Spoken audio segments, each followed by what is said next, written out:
ألف لام ميم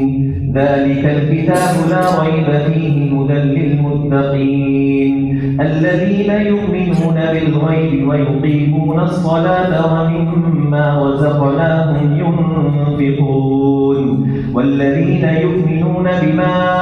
أنزل إليك وما أنزل من قبلك وبالآخرة هم يوقنون أولئك على هدى من ربهم وأولئك هم المفلحون إن الذين كفروا سواء عليهم أأنذرتهم أم لم تنذرهم لا يؤمنون ختم الله على قلوبهم وعلى سمعهم وعلى أبصارهم غشاوة ولهم عذاب عظيم ومن الناس من يقول آمنا بالله وباليوم الآخر وما هم بمؤمنين يخادعون الله والذين آمنوا وما يخدعون إلا أنفسهم وما يشعرون في قلوبهم مرض فزادهم الله مرضا ولهم عذاب أليم بما كانوا يكذبون وإذا قيل لهم لا تفسدوا في الأرض قالوا إنما نحن مصلحون ألا إنهم هم المفسدون ولكن لا يشعرون وإذا قيل لهم آمنوا كما آمن الناس قالوا أنؤمن كما آمن السفهاء ألا إنهم هم السفهاء ولكن لا يعلمون وإذا لقوا الذين آمنوا قالوا آمنا وإذا خلوا إلى شياطينهم قالوا إنا معكم إنما نحن مستهزئون الله يستهزئ بهم ويمدهم في طغيانهم يعمهون أولئك الذين اشتروا الضلالة بالهدى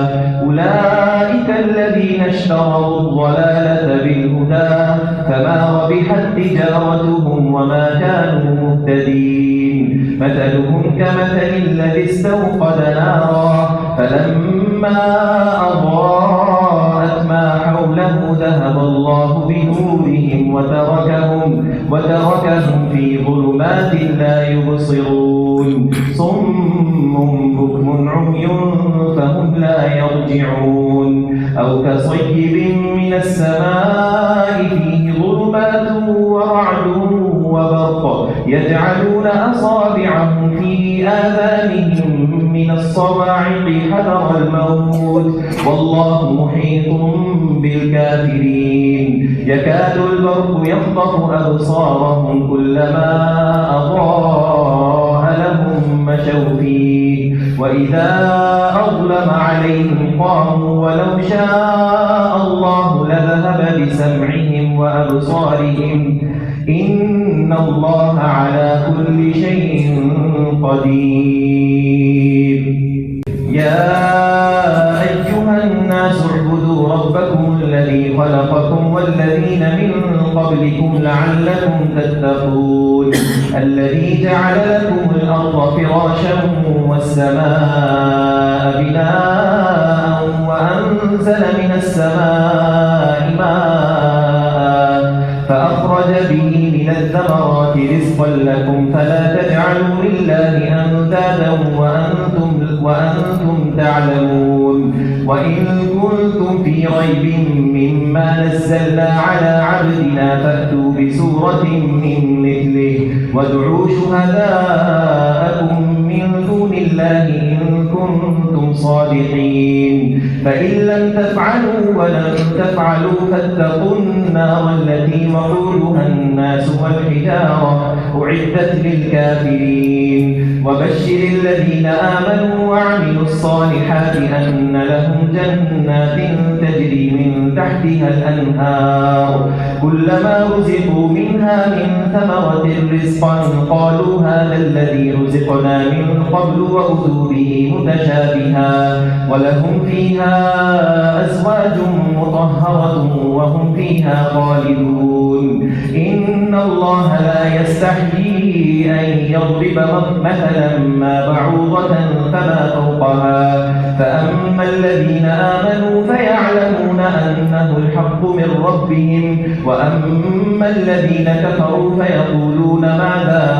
أراد الله بهذا مثلا يضل به كثيرا ويهدي به كثيرا وما يضل به إلا الفاسقين الذين ينقضون عهد الله من بعد ميثاقه ويقطعون ما أمر الله به أن يوصل ويفسدون في الأرض أولئك هم الخاسرون كيف تكفرون بالله وكنتم أمواتا فأحياكم ثم يميتكم ثم يحييكم ثم إليه ترجعون هو الذي خلق لكم ما في الأرض جميعا ثم استوى إلى السماء فسواهن 7 سماوات وهو بكل شيء عليم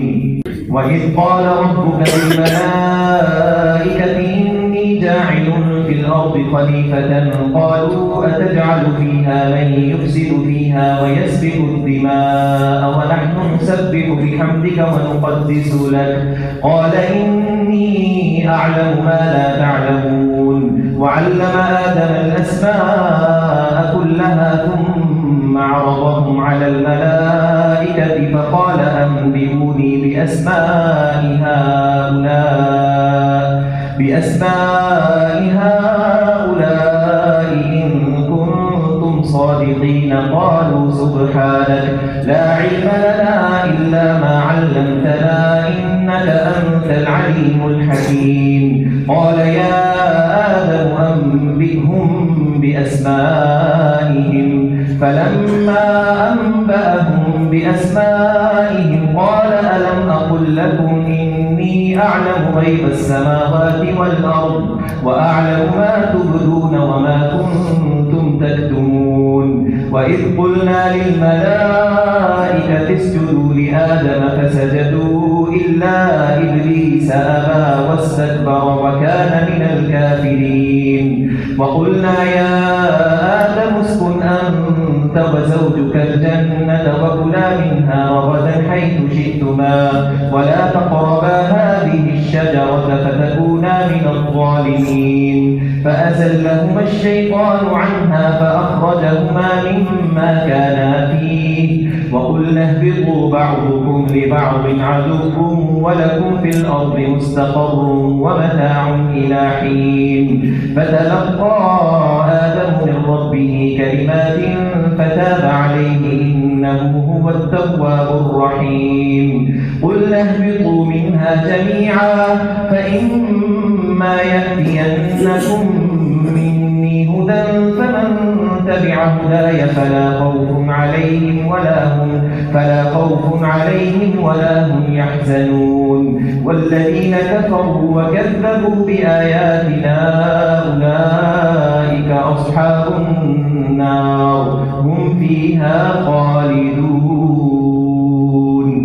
يا بني إسرائيل اذكروا نعمتي التي أنعمت عليكم وأوفوا بعهدي أوف بعهدكم وإياي فارهبون وآمنوا بما أنزلت مصدقا لما معكم ولا تكونوا أول كافر به ولا تشتروا بآياتي ثمنا قليلا وإياي فاتقون ولا تلبسوا الحق بالباطل وتكتموا الحق وأنتم تعلمون وأقيموا الصلاة وآتوا الزكاة واركعوا مع الراكعين أتأمرون الناس بالبر وتنسون أنفسكم وأنتم تتلون الكتاب أفلا تعقلون واستعينوا بالصبر والصلاة وإنها لكبيرة إلا على الخاشعين الذين يظنون أنهم ملاقو ربهم وأنهم إليه راجعون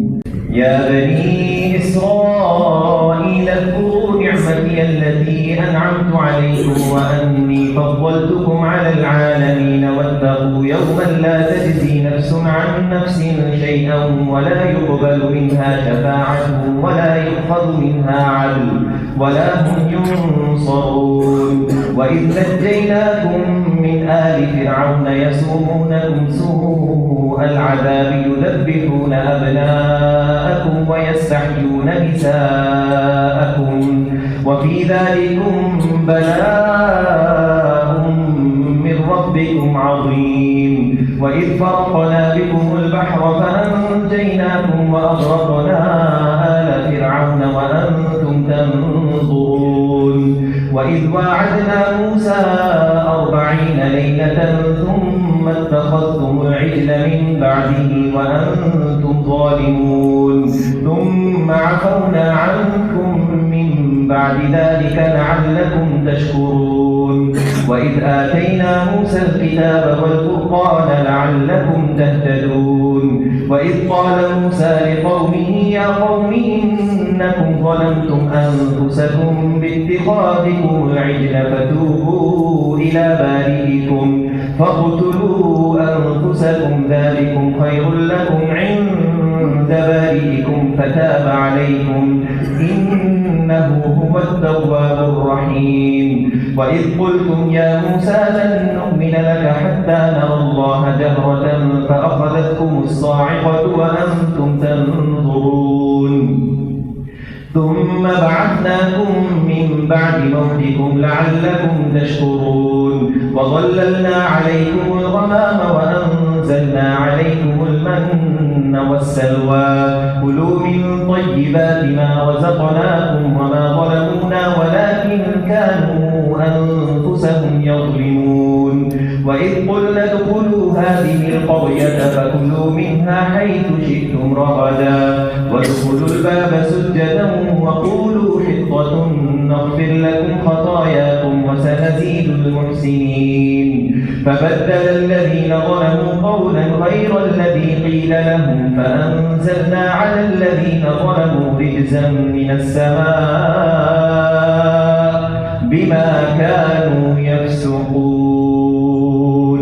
وإذ استسقى موسى لقومه فقلنا اضرب بعصاك الحجر فانفجرت منه 12 عينا قد علم كل أناس مشربهم كلوا واشربوا من رزق الله ولا تعثوا في الأرض مفسدين. وإذ قلتم يا موسى لن نصبر على طعام واحد فادع لنا ربك يخرج لنا مما تنبت الأرض من بقلها وقثائها وفومها وعدسها وبصلها قال أتستبدلون الذي هو أدنى بالذي هو خير اهبطوا مصرا فإن لكم ما سألتم وضربت عليهم الذلة والمسكنة وباءوا بغضب من الله ذلك بأنهم كانوا يكفرون بآيات الله ويقتلون النبيين بغير الحق ذلك بما عصوا وكانوا يعتدون. إن الذين آمنوا والذين هادوا والنصارى والصابئين من آمن بالله واليوم الآخر وعمل صالحا فلهم أجرهم عند ربهم ولا خوف عليهم ولا هم يحزنون. وإذ أخذنا ميثاقكم ورفعنا فوقكم الطور خذوا ما آتيناكم بقوة واذكروا ما فيه لعلكم تتقون ثم توليتم من بعد ذلك فلولا فضل الله عليكم ورحمته لكنتم من الخاسرين. ولقد علمتم الذين اعتدوا منكم في السبت فقلنا لهم كونوا قردة خاسئين فجعلناها نكالا لما بين يديها وما خلفها وموعظة للمتقين. وإذ قال موسى لقومه إن الله يأمركم أن تذبحوا بقرة قالوا أتتخذنا هزوا قال أعوذ بالله أن أكون من الجاهلين. قالوا ادع لنا ربك يبين لنا ما هي قال إنه يقول إنها بقرة لا فارغ ولا بكر عوان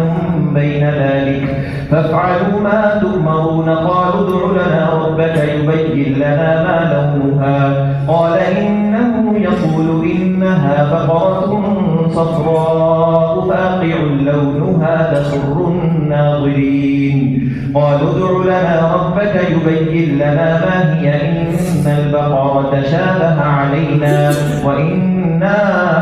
إن شاء الله لمهتدون قال إنه يقول إنها بقرة لا ذلول تثير الأرض ولا تسقي الحرث مسلمة لا شية فيها قالوا الآن جئت بالحق فذبحوها وما كانوا يفعلون وإذ قتلتم نفسا فادارأتم فيها والله مخرج ما كنتم تكتمون فقلنا اضربوه ببعضها كذلك يحيي الله الموتى ويريكم آياته لعلكم تعقلون ثم قست قلوبكم من بعد ذلك فهي كالحجارة أو أشد قسوة وإن من الحجارة لما يتفجر منه الأنهار وإن منها لما يشقق فيخرج منه الماء وإن منها لما يهبط من خشية الله وما الله بغافل عما تعملون أفتطمعون أن يؤمنوا لكم وقد كان فريق منهم يسمعون كلام الله ثم يحرفونه من بعد ما عقلوه وهم يعلمون وإذا لقوا الذين آمنوا قالوا آمنا وإذا خلا بعضهم إلى بعض قالوا أتحدثونهم بما فتح الله عليكم ليحاجوكم به عند ربكم أفلا تعقلون أولا يعلمون أن الله يعلم ما يسرون وما يعلنون ومنهم أميون لا يعلمون الكتاب إلا أماني وإن هم إلا يظنون فويل للذين يكتبون الكتاب بأيديهم ثم يقولون هذا من عند الله ليشتروا به ثمنا قليلا فويل لهم مما كتبت أيديهم وويل لهم مما يكسبون وقالوا لن تمسنا النار إلا أياما معدودة قل أتخذتم عند الله عهدا فلن يخلف الله عهده أم تقولون على الله ما لا تعلمون بلى من كسب سيئة وأحاطت به خطيئته فأولئك أصحاب النار هم فيها خالدون والذين آمنوا وعملوا الصالحات أولئك أصحاب الجنة هم فيها خالدون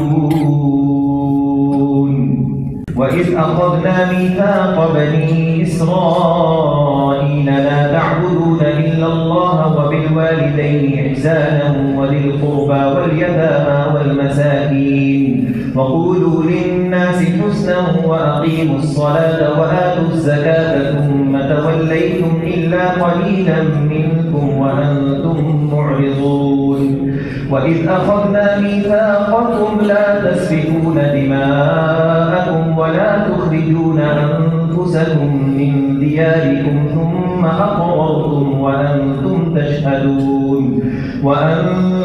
تشهدون ثم أنتم هؤلاء تقتلون أنفسكم وتخرجون فريقا منكم من ديارهم تظاهرون عليهم بالإثم والعدوان وإن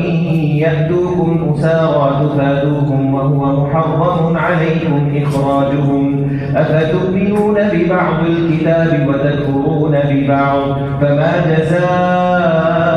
من يفعل ذلك منكم إلا خزي في الحياة الدنيا الدنيا ويوم القيامة يردون إلى أشد العذاب وما الله بغافل عما تعملون أولئك الذين اشتروا الحياة الدنيا بالآخرة فلا يخفف عنهم العذاب ولا هم ينصرون ولقد آتينا موسى الكتاب وقفينا من بعده بالرسل وآتينا عيسى ابن مريم البينات وأيدناه بروح القدس أفكلما جاءكم رسول بما لا تهوى أنفسكم استكبرتم ففريقا كذبتم وفريقا تقتلون وقالوا قلوبنا غلف بل لعنهم الله بكفرهم فقليلا ما يؤمنون ولما جاءهم كتاب من عند الله مصدق لما معهم وكانوا من قبل يستفتحون على الذين كفروا فلما جاءهم ما عرفوا كفروا به فلعنة الله على الكافرين بئس ما اشتروا به أنفسهم أن يكفروا بما أنزل الله بغيا أن ينزل الله من فضله على من يشاء من عباده فباءوا بغضب على غضب وللكافرين عذاب مهين وإذا قيل لهم آمنوا بما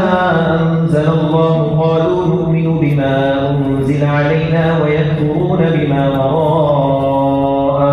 وهو الحق مصدقا لما معهم قل فلم تقتلون أنبياء الله من قبل إن كنتم مؤمنين ولقد جاءكم موسى بالبينات ثم اتخذتم العجل من بعده وأنتم ظالمون وإذ أخذنا ميثاقكم ورفعنا فوقكم الطور خذوا ما آتيناكم بقوة واسمعوا قالوا سمعنا وعصينا وأشربوا في قلوبهم العجل بكفرهم قل بئس ما يأمركم به إيمانكم إن كنتم مؤمنين قل إن كانت لكم الدار الآخرة عند الله خالصة من دون الناس فتمنوا الموت إن كنتم صادقين ولن يتمنوه أبدا بما قدمت أيديهم والله عليم بالظالمين ولتجدنهم أحرص الناس على حياة ومن الذين أشركوا يود أحدهم لو يعمر 1000 سنة وما هو بمزحزحه من العذاب أن يعمر والله بصير بما يعملون قل من كان عدوا لجبريل فإنه نزله على قلبك بإذن الله مصدقا لما بين يديه وهدى وبشرى للمؤمنين من كان عدوا لله وملائكته ورسله وجبريل وميكال فإن الله عدو للكافرين ولقد أنزلنا إليك آيات بينات وما يكفر بها إلا الفاسقون أو كلما عاهدوا عهدا نبذه فريق منهم بل أكثرهم لا يؤمنون ولما جاءهم رسول من عند الله مصدق لما معهم نبذ فريق من الذين أوتوا الكتاب كتاب الله وراء ظهورهم كأنهم لا يعلمون واتبعوا ما تتلو الشياطين على ملك سليمان وما كفر سليمان ولكن الشياطين كفروا يعلمون الناس السحر وما أنزل على الملكين ببابل هاروت وماروت وما يعلمان من أحد حتى يقولا إنما نحن فتنة فلا تكفر فيتعلمون منهما ما يفرقون به بين المرء وزوجه وما هم بضارين به من أحد إلا بإذن الله ويتعلمون ما يضرهم ولا ينفعهم ولقد علموا لمن اشتراه ما له في الآخرة من خلاق ولبئس ما شروا به أنفسهم لو كانوا يعلمون ولو أنهم آمنوا واتقوا لمثوبة من عند الله خير لو كانوا يعلمون. يا أيها الذين آمنوا لا تقولوا راعنا وقولوا انظرنا واسمعوا وللكافرين عذاب أليم. ما يود الذين كفروا من أهل الكتاب ولا المشركين أن ينزل عليكم من خير من ربكم والله يختص برحمته من يشاء والله ذو الفضل العظيم. ما ننسخ من آية أو ننسها نأتي بخير منها أو مثلها. ألم تعلم أن الله على كل شيء قدير؟ ألم تعلم أن الله له ملك السماوات والأرض وما لكم من دون الله من ولي ولا نصير؟ أم تريدون أن تسألوا رسولكم كما سئل موسى من قبل ومن يتبدل الكفر بالإيمان فقد ضل سواء السبيل. ود كثير من أهل الكتاب لو يردونكم من بعد إيمانكم كفارا حسدا من عند أنفسهم من بعد ما تبين لهم الحق فاعفوا واصفحوا حتى يأتي الله بأمره إن الله على كل شيء قدير. وأقيموا الصلاة وآتوا الزكاة وما تقدموا لأنفسكم من خير تجدوه عند الله إن الله بما تعملون بصير. وقالوا لن يدخل الجنة إلا من كان هودا أو نصارى تلك أمانيهم قل هاتوا برهانكم إن كنتم صادقين. بلى من أسلم وجهه لله وهو محسن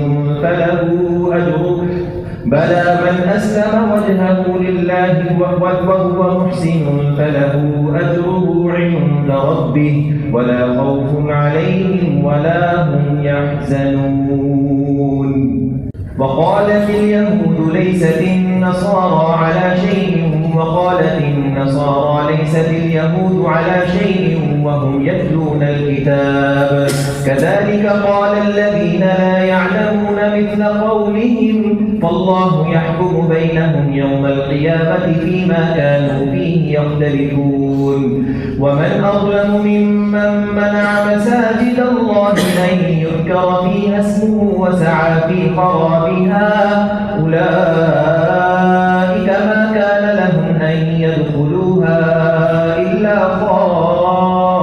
خائفين لهم في الدنيا خزي ولهم في الآخرة عذاب عظيم. ولله المشرق والمغرب فأينما تولوا فثم وجه الله إن الله واسع عليم. وقالوا اتخذ الله ولدا سبحانه بل له ما في السماوات والأرض كل له قانتون. بديع السماوات والأرض وإذا قضى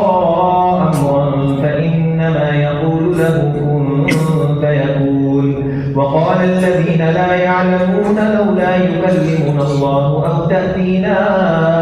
آية كذلك قال الذين من قبلهم مثل قولهم تشابهت قلوبهم قد بينا الآيات لقوم يوقنون. إنا أرسلناك بالحق بشيرا ونذيرا ولا تسأل عن أصحاب الجحيم. ولن ترضى عنك اليهود ولا النصارى حتى تتبع ملتهم قل إن هدى الله هو الهدى ولئن اتبعت أهواءهم جاءهم بعد الذي جاءك من العلم ما لك من الله من ولي ولا نصير. الذين آتيناهم الكتاب يتلونه حق تلاوته أولئك يؤمنون به ومن يكفر به فأولئك هم الخاسرون. يا بني إسرائيل اذكروا نعمتي التي أنعمت عليكم وأني فضلتكم على العالمين واتقوا يوما لا تجزي نفس عن نفس شيئا ولا يقبل منها عدل ولا تنفعها شفاعة ولا هم ينصرون. وإذ ابتلى إبراهيم ربه بكلمات فأتمهن قال إني جاعلك للناس إماما قال ومن ذريتي قال لا ينال عهد الظالمين. وإذ جعلنا البيت مثابة للناس وأمنا واتخذوا من مقام إبراهيم مصلى وعهدنا إلى إبراهيم وإسماعيل أن طهرا بيتي للطائفين والعاكفين والركع السجود. وإذ قال إبراهيم رب اجعل هذا بلدا آمنا وارزق أهله من الثمرات من آمن منهم بالله واليوم الآخر قال ومن كفر فأمتعه قليلا ثم أضطره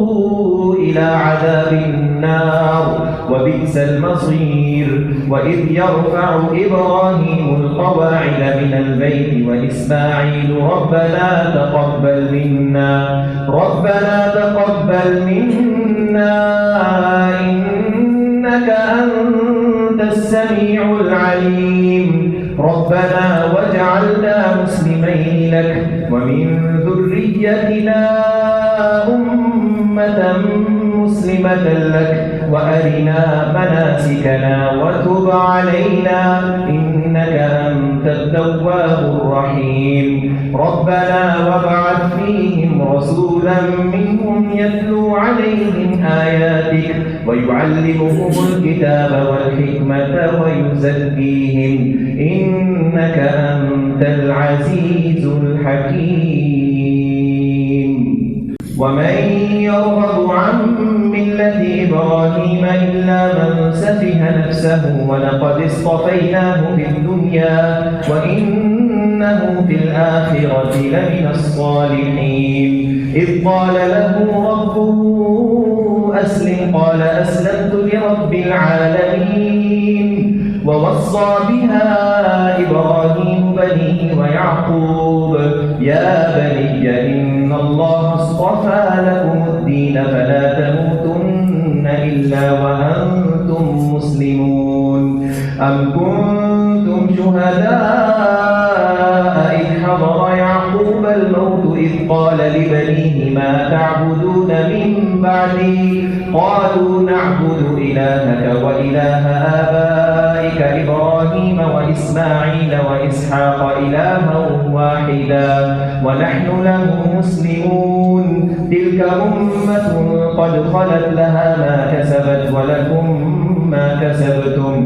ولا تسألون عما كانوا يعملون. وقالوا كونوا هودا أو نصارى تهتدوا قل بل ملة إبراهيم حنيفا وما كان من المشركين. قولوا آمنا بالله وما أنزل إلينا وما أنزل إلى إبراهيم وإسماعيل وإسحاق ويعقوب والأسباط وما أوتي موسى وعيسى وما أوتي النبيون من ربهم لا نفرق بين أحد منهم ونحن له مسلمون. فإن آمنوا بمثل ما آمنتم به فقد اهتدوا وإن تولوا فإنما هم في شقاق فسيكفيكهم الله وهو السميع العليم. صبغة الله ومن أحسن من الله صبغة ونحن له عابدون قل أتحاجوننا في الله وهو ربنا وربكم ولنا أعمالنا ولكم أعمالكم ونحن له مخلصون أم تقولون إن إبراهيم وإسماعيل وإسحاق ويعقوب والأسباط كانوا هودا أو نصارى قل أأنتم أعلم أم الله ومن أظلم ممن كتم شهادة عنده من الله وما الله بغافل عما تعملون تلك أمة قد خلت لها ما كسبت ولكم ما كسبتم ولا تسألون عما كانوا يعملون سيقول السفهاء من الناس ما ولاهم عن قبلتهم التي كانوا عليها قل لله المشرق والمغرب يهدي من يشاء إلى صراط مستقيم وكذلك جعلناكم أمة وسطا لتكونوا شهداء على الناس ويكون الرسول عليكم شهيدا وما جعلنا القبلة التي كنت عليها إلا لنعلم من يتبع الرسول ممن ينقلب على عقبيه وإن كانت لكبيرة إلا على الذين هدى الله وما كان الله ليضيع إيمانكم إن الله بالناس لرؤوف رحيم قد نرى تقلب وجهك في السماء فلنولينك قبلة ترضاها فول وجهك شطر المسجد الحرام وحيثما كنتم فولوا وجوهكم شطره وإن الذين أوتوا الكتاب ليعلمون أنه الحق من ربهم وما الله بغافل عما يعملون ولئن أتيت الذين أوتوا الكتاب بكل آية ما تبعوا قبلتك وما أنت بتابع قبلتهم وما بعضهم بتابع قبلة بعض ولئن اتبعت أهواءهم من بعد ما جاءك من العلم إنك إذا لمن الظالمين الذين آتيناهم الكتاب يعرفونه كما يعرفون أبناءهم وإن فريقا منهم ليكتمون الحق وهم يعلمون الحق من ربك فلا تكونن من الممترين ولكل وجهة هو موليها فاستبقوا الخيرات أينما تكونوا يأتي بكم الله جميعا إن الله على كل شيء قدير ومن حيث خرجت فول وجهك شطر المسجد الحرام وإنه للحق من ربك وما الله بغافل عما تعملون ومن حيث خرجت فول وجهك شطر المسجد الحرام وحيث ما كنتم فولوا وجوهكم شطره لئلا يكون للناس عليكم حجة إلا الذين ظلموا منهم فلا تخشوهم واخشوني ولأتم نعمتي عليكم ولعلكم تهتدون كما أرسلنا فيكم رسولا منكم يتلو عليكم آياتنا ويزكيكم ويعلمكم الكتاب والحكمة ويعلمكم ما لم تكونوا تعلمون فاذكروني أذكركم واشكروا لي ولا تكفرون يا أيها الذين آمنوا استعينوا بالصبر والصلاة إن الله مع الصابرين ولا تقولوا لمن يقتل في سبيل الله أموات بل أحياء ولكن لا تشعرون ولنبلونكم بشيء من الخوف والجوع ونقص من الأموال والأنفس والثمرات وبشر الصابرين الذين إذا أصابتهم مصيبة قالوا إنا لله وإنا إليه راجعون أولئك عليهم صلوات من ربهم ورحمة وأولئك هم المهتدون إن إن الصفا والمروة من شعائر الله فمن حج البيت أو اعتمر فلا جناح عليه أن يطوف بهما ومن تطوع خيرا فإن الله شاكر عليم إن الذين يكتمون ما أنزلنا من البينات والهدى من بعد ما بيناه للناس في الكتاب أولئك يلعنهم الله ويلعنهم اللاعنون إلا الذين تابوا وأصلحوا وبينوا فأولئك أتوب عليهم وأنا التواب الرحيم إن الذين كفروا وماتوا وهم كفار أولئك عليهم لعنة الله والملائكة والناس أجمعين خالدين فيها لا يخفف عنهم العذاب ولا هم ينظرون وإلهكم إله واحد لا إله إلا هو الرحمن الرحيم إن في خلق السماوات والأرض واختلاف الليل والنهار والفلك التي تجري في البحر بما ينفع الناس وما أنزل الله من السماء من ماء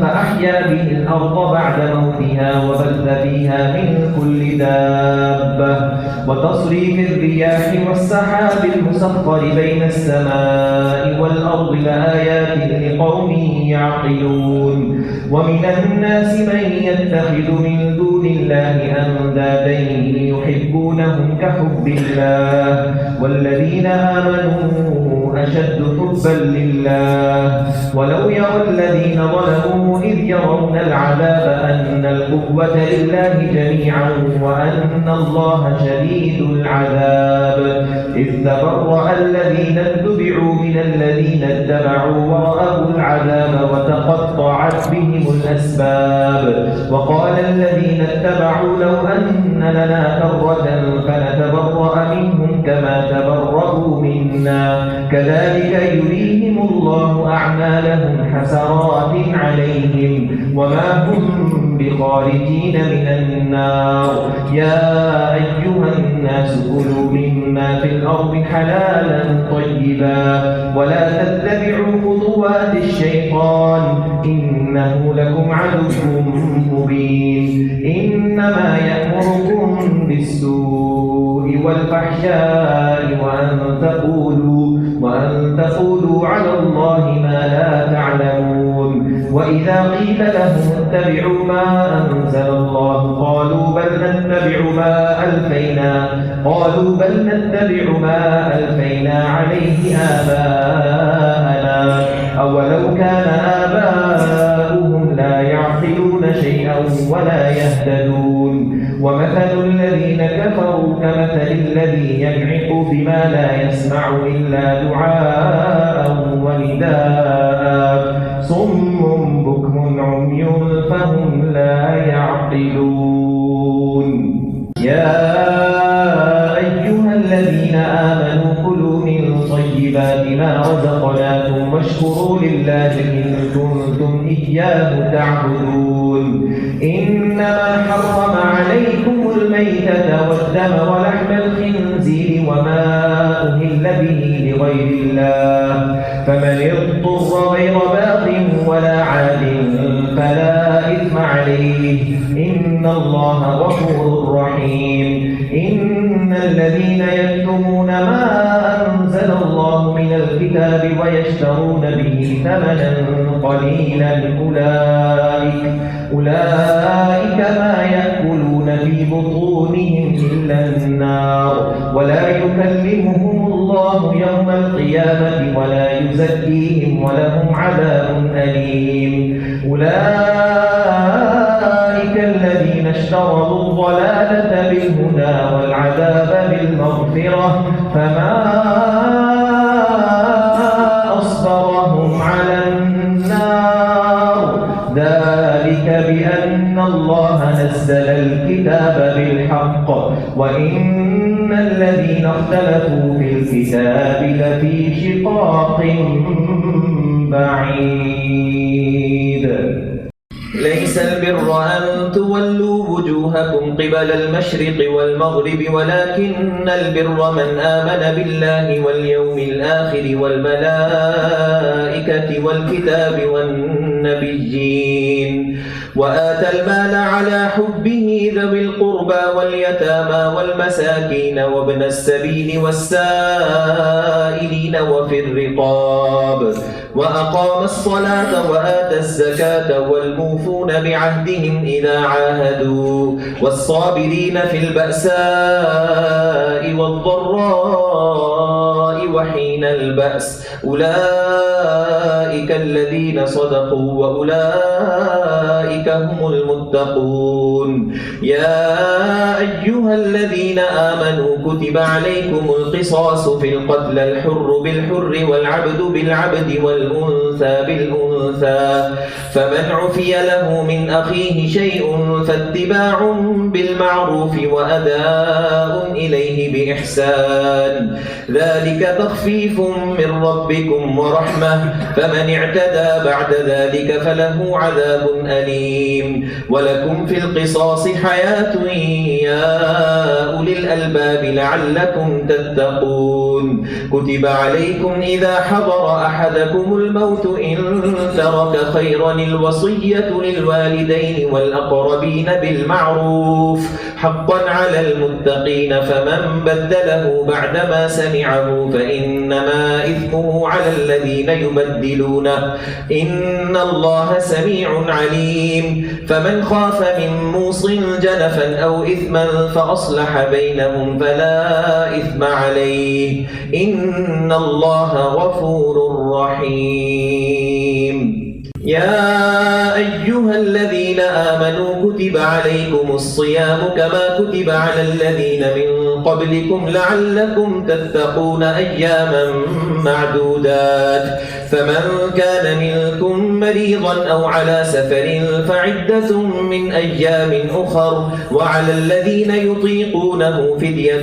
طعام مسكين فمن تطوع خيرا فهو خير له وأن تصوموا خير لكم إن كنتم تعلمون شهر رمضان الذي أنزل فيه القرآن هدى للناس وبينات من الهدى والفرقان فمن شهد منكم الشهر فليصمه ومن كان مريضا أو على سفر فعدة من أيام أخر يريد الله بكم اليسر ولا يريد بكم العسر ولتكملوا العدة ولتكبروا الله على ما هداكم ولعلكم تشكرون وإذا سألك عبادي عني فإني قريب أجيب دعوة الداع إذا دعان فليستجيبوا لي وليؤمنوا بي لعلهم يرشدون أحل لكم ليلة الصيام الرفث إلى نسائكم هن لباس لكم وأنتم لباس لهن علم الله أنكم كنتم تختانون أنفسكم فتاب عليكم وعفى عنكم فالآن باشروهن وابتغوا ما كتب الله لكم وكلوا واشربوا حتى يتبين لكم الخيط الأبيض من الخيط الأسود من الفجر ثم أتموا الصيام إلى الليل ولا تباشروهن وأنتم عاكفون في المساجد تلك حدود الله فلا تقربوها كذلك يبين الله آياته للناس لعلهم يتقون ولا تأكلوا أموالكم بينكم بالباطل وتدلوا بها إلى الحكام لتأكلوا فريقا من أموال الناس بالإثم وأنتم تعلمون يسألونك عن الأهلة قل هي مواقيت للناس والحج وليس البر بأن تأتوا البيوت من ظهورها ولكن ولكن البر من اتقى وأتوا البيوت من أبوابها واتقوا الله لعلكم تفلحون وقاتلوا في سبيل الله الذين يقاتلونكم ولا تعتدوا إن الله لا يحب المعتدين واقتلوهم حيث ثقفتموهم وأخرجوهم من حيث أخرجوكم والفتنة أشد من القتل ولا تقاتلوهم عند المسجد الحرام حتى يقاتلوكم فيه فإن قاتلوكم فاقتلوهم كذلك جزاء الكافرين فإن انتهوا فإن الله غفور رحيم وقاتلوهم حتى لا تكون فتنة ويكون الدين لله فإن انتهوا فلا عدوان إلا على الظالمين الشهر الحرام بالشهر الحرام والحرمات قصاص فمن اعتدى عليكم فاعتدوا عليه بمثل ما اعتدى عليكم واتقوا الله واعلموا أن الله مع المتقين وأنفقوا في سبيل الله ولا تلقوا بأيديكم إلى التهلكة وأحسنوا إن الله يحب المحسنين وأتموا الحج والعمرة لله فإن أحصرتم فما استيسر من الهدي ولا تحلقوا رؤوسكم حتى يبلغ الهدي محله فمن كان منكم مريضا أو به أذى من رأسه ففدية من صيام أو صدقة أو نسك فإذا أمنتم فمن تمتع بالعمرة إلى الحج فما استيسر من الهدي فمن لم يجد فصيام 3 أيام في الحج و7 إذا رجعتم تلك 10 كاملة ذلك لمن لم يكن أهله حاضر المسجد الحرام واتقوا الله واعلموا أن الله شديد العقاب الحج أشهر معلومات فمن فرض فيهن الحج فلا رفث ولا فسوق ولا جدال في الحج وما تفعلوا من خير يعلمه الله وتزودوا فإن خير الزاد التقوى واتقون يا أولي الألباب ليس عليكم جناح أن تبتغوا فضلا من ربكم فإذا أفضتم من عرفات فاذكروا الله عند المشعر الحرام واذكروه كما هداكم وإن كنتم من قبله لمن الضالين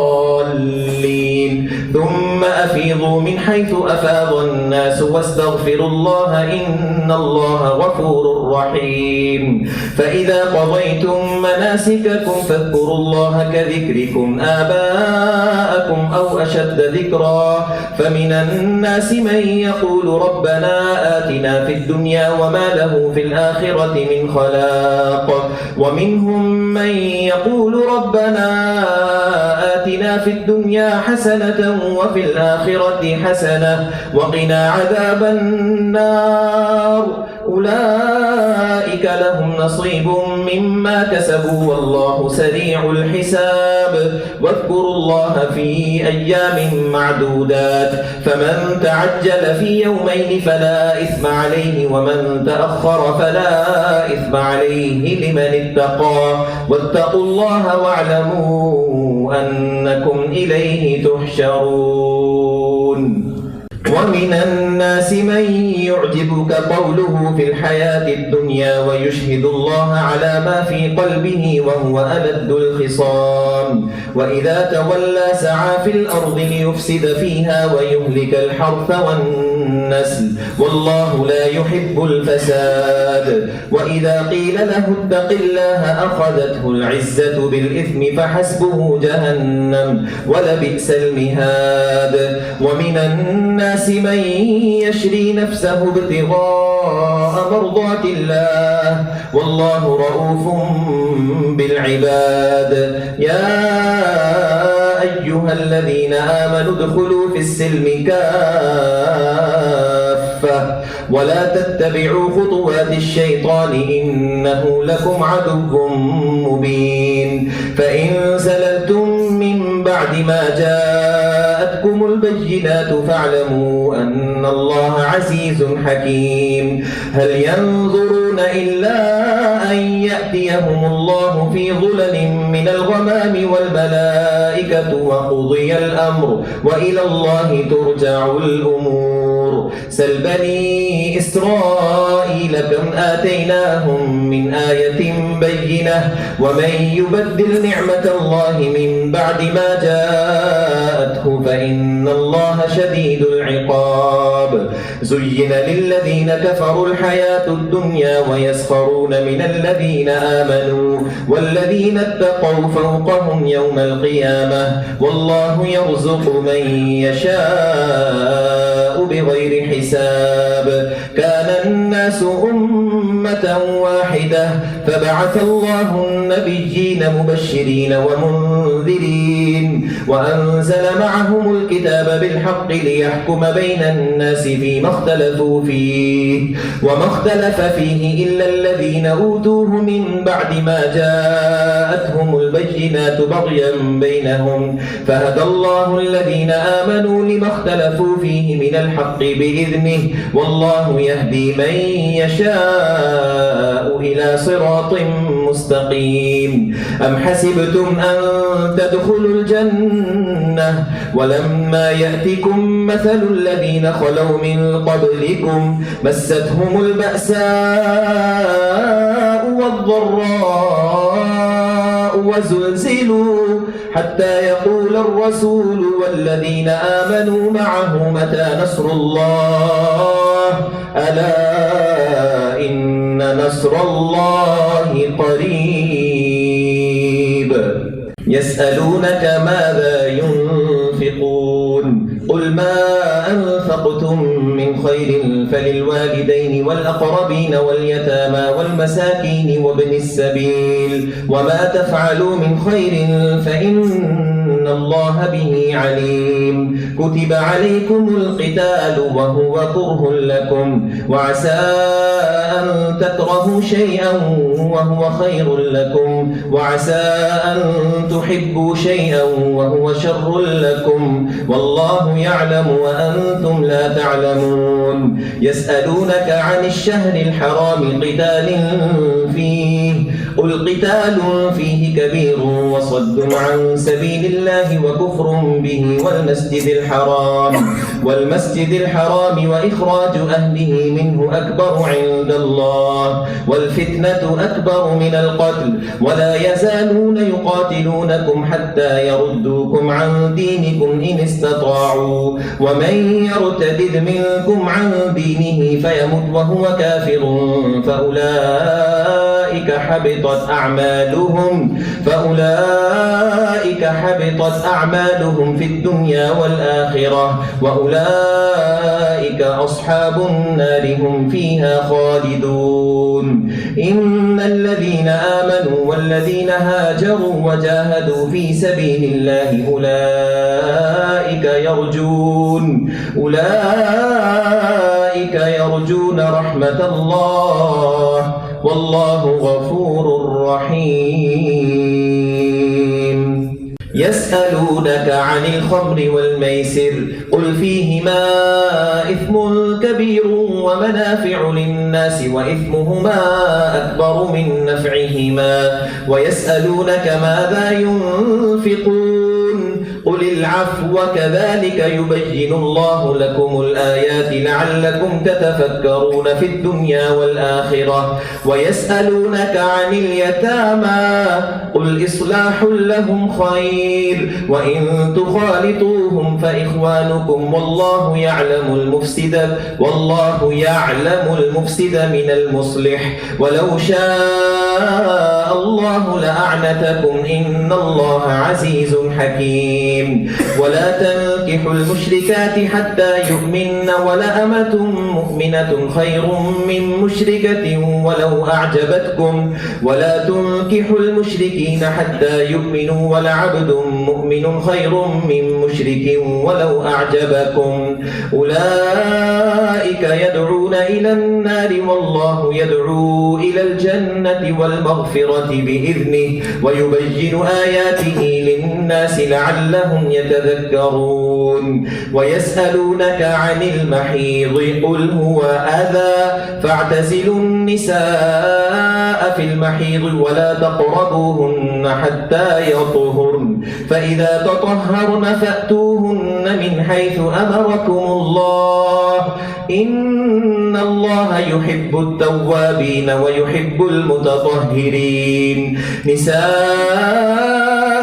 حرث لكم فأتوا حرثكم أنى شئتم وقدموا لأنفسكم واتقوا الله واعلموا أنكم ملاقوه وبشر المؤمنين ولا تجعلوا الله عرضة لأيمانكم أن تبروا وتتقوا وتصلحوا بين الناس والله سميع عليم لا يؤاخذكم الله باللغو في أيمانكم ولكن يؤاخذكم بما كسبت قلوبكم والله غفور حليم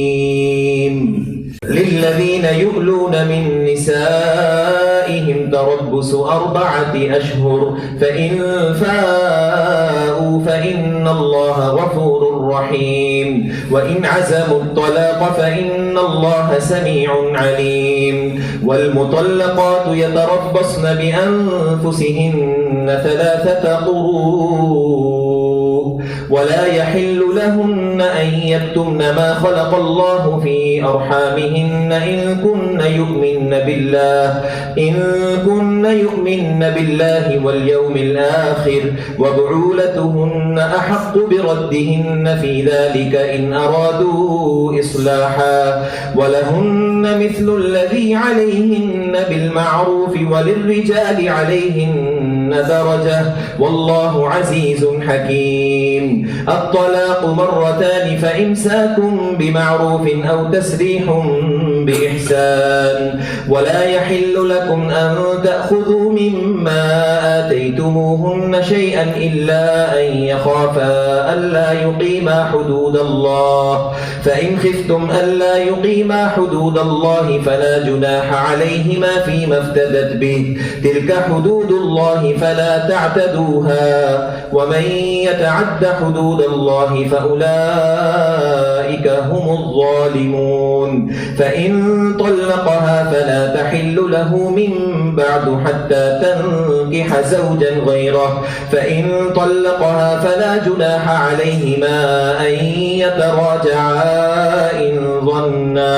إن ظنا أن يقيما حدود الله وتلك حدود الله يبينها لقوم يعلمون وإذا طلقتم النساء فبلغن أجلهن فأمسكوهن بمعروف أو سرحوهن بمعروف ولا تمسكوهن ضرارا لتعتدوا ومن يفعل ذلك فقد ظلم نفسه ولا تتخذوا آيات الله هزوا واذكروا نعمة الله عليكم وما أنزل عليكم من الكتاب والحكمة يعظكم به واتقوا الله واعلموا أن الله بكل شيء عليم وإذا طلقتم النساء فبلغن أجلهن فلا تعضلوهن أن ينكحن أزواجهن إذا تراضوا بينهم بالمعروف ذلك يوعظ به من كان منكم يؤمن بالله واليوم الآخر ذلكم أزكى لكم وأطهر والله يعلم وأنتم لا تعلمون والوالدات يرضعن أولادهن حولين كاملين لمن أراد أن يتم الرضاعة وعلى المولود له رزقهن وكسوتهن بالمعروف لا تكلف نفس إلا وسعها لا تضار والدة بولدها ولا مولود له بولده وعلى الوارث مثل ذلك فإن أرادا فصالا عن تراض منهما وتشاور فلا جناح عليهما وإن أردتم أن تسترضعوا أولادكم فلا جناح عليكم إذا سلمتم ما آتيتم بالمعروف واتقوا الله واعلموا أن الله بما تعملون بصير. والذين يتوفون منكم ويذرون أزواجا يتربصن بأنفسهن 4 أشهر وعشرا، فإذا بلغن أجلهن فلا جناح عليكم فيما فعلن في أنفسهن بالمعروف، والله بما تعملون خبير. ولا جناح عليكم فيما عرضتم به من خطبة النساء أو أكننتم في أنفسكم، علم الله أنكم ستذكرونهن ولكن لا تواعدوهن سرا إلا أن تقولوا قولا معروفا، ولا تعزموا عقدة النكاح حتى يبلغ الكتاب أجله، واعلموا أن الله يعلم ما في أنفسكم فاحذروه، واعلموا أن الله غفور حليم. لا جناح عليكم إن طلقتم النساء ما لم تمسوهن أو تفرضوا لهن فريضة ومتعوهن على الموسع قدره وعلى المقتر قدره متاعا بالمعروف حقا على المحسنين. وإن طلقتموهن من قبل أن تمسوهن وقد فرضتم لهن فريضة فنصف ما فرضتم إلا أن يعفون أو يعفو الذي بيده عقدة النكاح، وأن تعفوا أقرب للتقوى، ولا تنسوا الفضل بينكم إن الله بما تعملون بصير. حافظوا على الصلوات والصلاة الوسطى وقوموا لله قانتين. فإن خفتم فرجالا أو ركبانا فإذا أمنتم فاذكروا الله كما علمكم ما لم تكونوا تعلمون. والذين يتوفون منكم ويذرون أزواجا وصية لأزواجهم متاعا إلى الحول غير إخراج، فإن خرجن فلا جناح عليكم فيما فعلن في أنفسهن من معروف، والله عزيز حكيم. وللمطلقات متاع بالمعروف حقا على المتقين، كذلك يبين الله لكم آياته لعلكم تعقلون. ألم تر إلى الذين خرجوا من ديارهم وهم ألوف حذر الموت فقال لهم الله موتوا ثم أحياهم إن الله لذو فضل على الناس ولكن أكثر الناس لا يشكرون. وقاتلوا في سبيل الله واعلموا أن الله سميع عليم. من ذا الذي يقرض الله قرضا حسنا فيضاعفه له أضعافا كثيرة والله يقبض ويبسط وإليه ترجعون. ألم تر إلى الملأ من بني إسرائيل من بعد موسى إذ قالوا لنبي له ابعث لنا ملكا نقاتل في سبيل الله قال هل عسيتم إن كتب عليكم القتال ألا تقاتلوا قالوا وما لنا ألا نقاتل في سبيل الله وقد أخرجنا من ديارنا وأبنائنا فلما كتب عليهم القتال تولوا إلا قليلا منهم والله عليم بالظالمين. وقال لهم نبيهم إن الله قد بعث لكم طالوت ملكا قالوا أنى يكون له الملك علينا ونحن أحق بالملك منه ولم يؤت سعة من المال قال إن الله اصطفاه عليكم وزاده بسطة في العلم والجسم والله يؤتي ملكه من يشاء والله واسع عليم. وقال لهم نبيهم إن آية ملكه أن يأتيكم التابوت فيه سكينة من ربكم وبقية مما ترك آل موسى وآل هارون تحمله الملائكة إن في ذلك لآية لكم إن كنتم مؤمنين. فلما فصل طالوت بالجنود قال إن الله مبتليكم بنهر فمن شرب منه فليس مني ومن لم يطعمه فإنه مني إلا من اغترف غرفة بيده فشربوا منه إلا قليلا منهم. فلما جاوزه هو والذين آمنوا معه قالوا لا طاقة لنا اليوم بجالوت وجنوده قال الذين يظنون أنهم ملاقوا الله كم من فئة قليلة غلبت فئة كثيرة بإذن الله والله مع الصابرين. ولما برزوا لجالوت وجنوده قالوا ربنا أفرغ علينا صبرا وثبت أقدامنا وانصرنا على القوم الكافرين فهزموهم بإذن الله. وقتل داود جالوت وآتاه الله الملك والحكمة وعلمه مما يشاء ولولا دفع الله الناس بعضهم ببعض لفسدت الأرض ولكن الله ذو فضل على العالمين. تلك آيات الله نتلوها عليك بالحق وإنك لمن المرسلين. تلك الرسل فضلنا بعضهم على بعض منهم من كلم الله ورفع بعضهم درجات وآتينا عيسى ابن مريم البينات وأيدناه بروح القدس ولو شاء الله ما اقتتل الذين من بعدهم من بعد ما جاءتهم البينات ولكن اختلفوا فمنهم من آمن ومنهم من كفر ولو شاء الله ما اقتتلوا ولكن الله يفعل ما يريد. يا أيها الذين آمنوا أنفقوا مما رزقناكم من قبل أن يأتي يوم لا بيع فيه ولا خلة ولا شفاعة والكافرون هم الظالمون.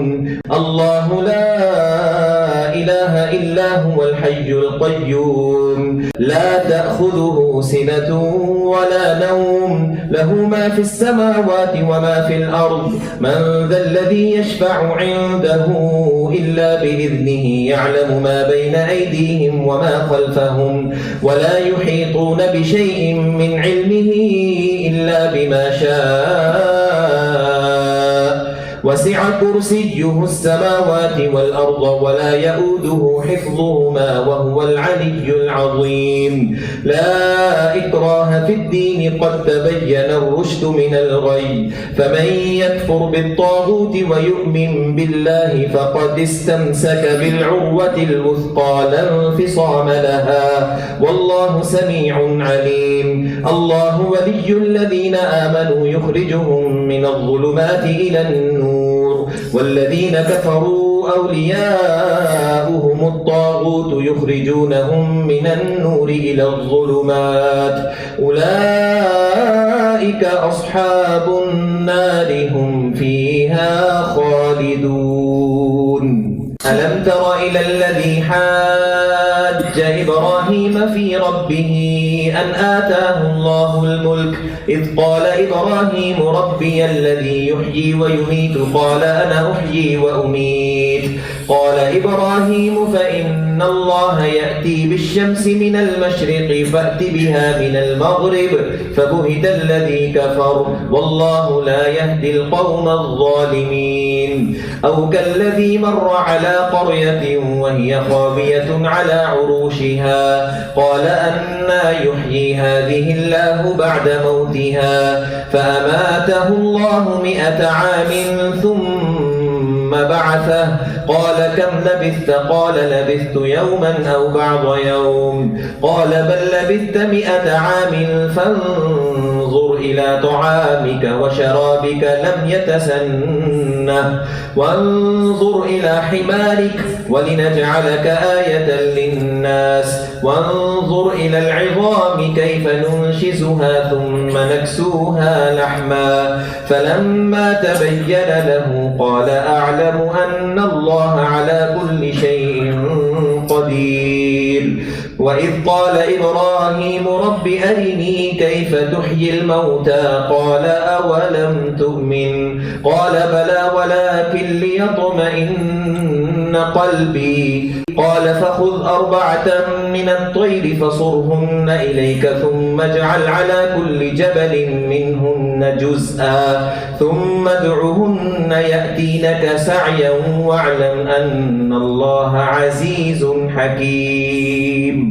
مثل الذين ينفقون أموالهم في سبيل الله كمثل حبة أنبتت 7 سنابل في كل سنبلة 100 حبة والله يضاعف لمن يشاء والله واسع عليم الذين ينفقون أموالهم في سبيل الله ثم لا يتبعون ما أنفقوا منا ولا أذى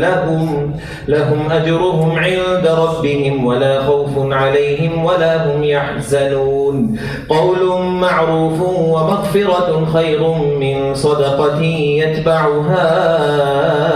أذى والله غني حليم يا أيها الذين آمنوا لا تبطلوا صدقاتكم بالمن والأذى كالذي ينفق ماله رئاء الناس ولا يؤمن بالله واليوم الآخر فمثله كمثل صفوان عليه تراب فأصابه وابل فتركه صلدا لا يقدرون على شيء مما كسبوا والله لا يهدي القوم الكافرين ومثل الذين ينفقون أموالهم ابتغاء مرضات الله وتثبيتا من أنفسهم كمثل جنة بربوة أصابها وابل فآتت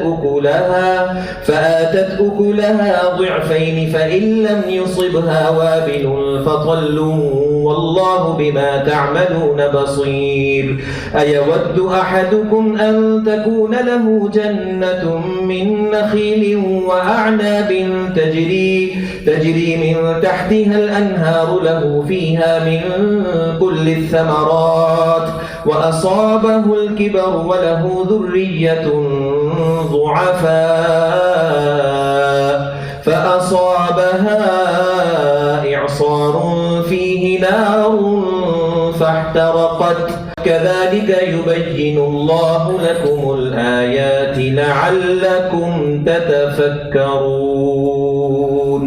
يا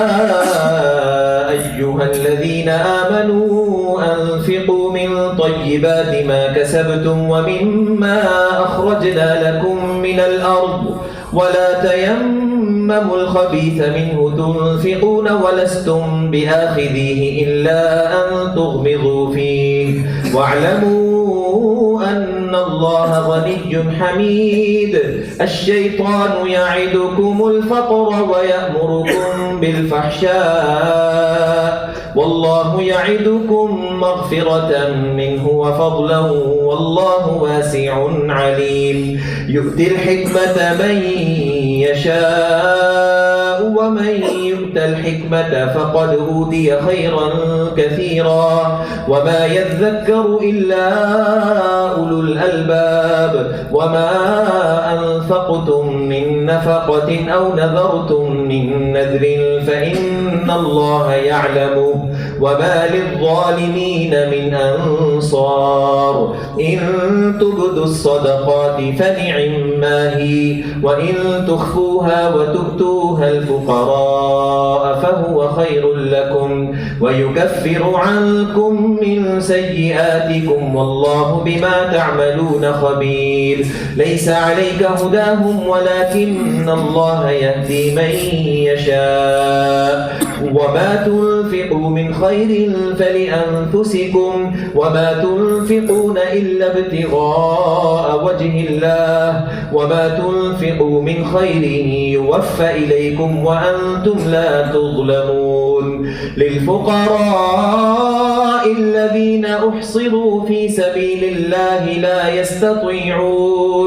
لا يستطيعون ضربا في الأرض يحسبهم الجاهل أغنياء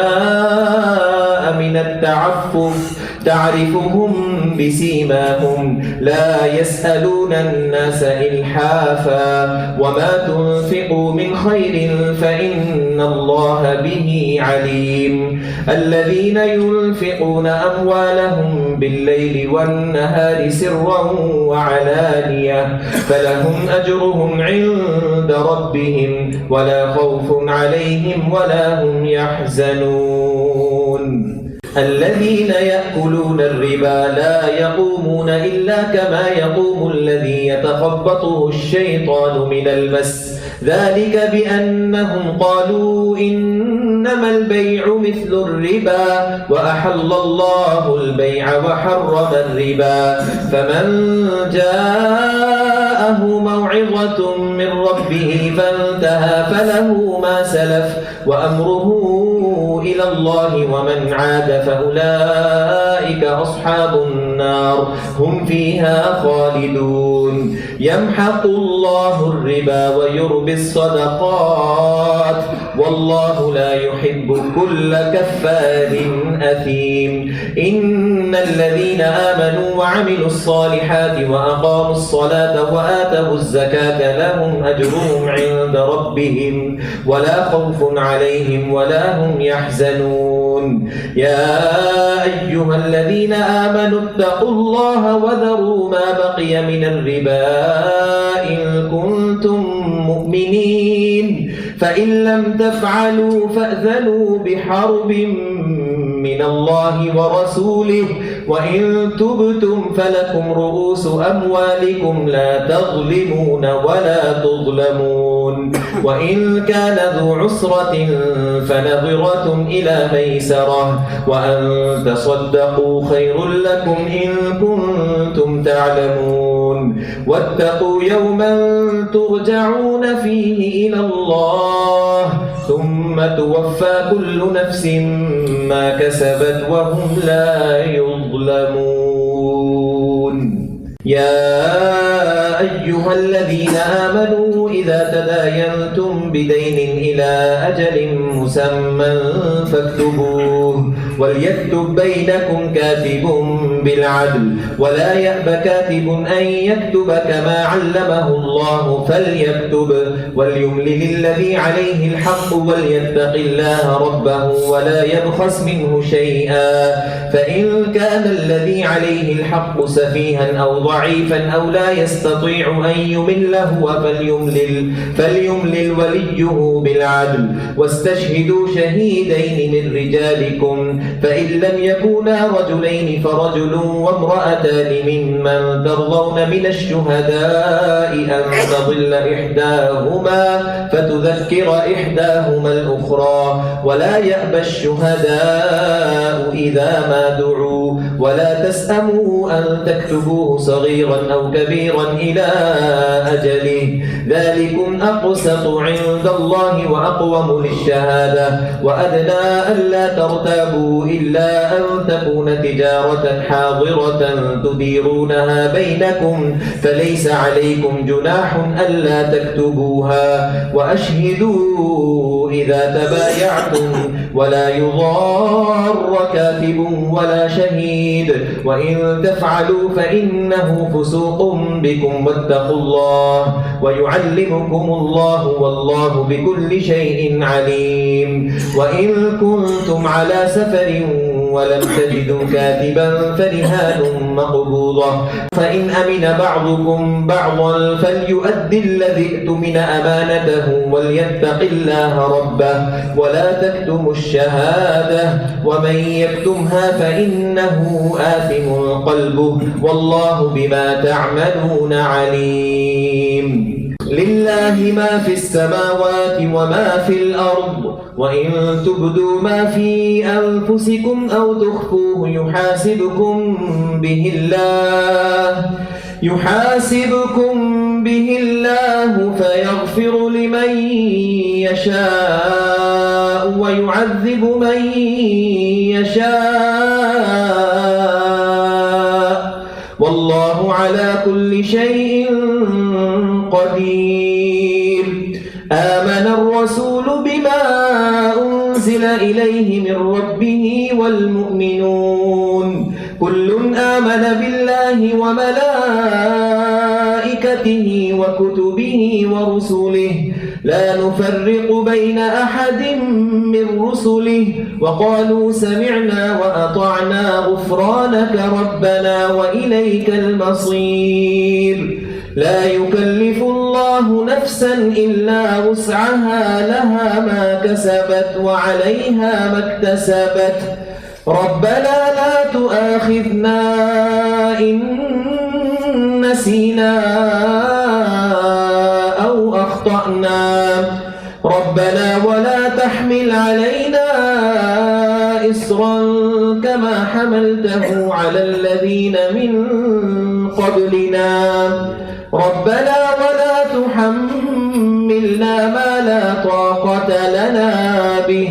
واعف عنا واغفر لنا وارحمنا أنت مولانا فانصرنا على القوم الكافرين.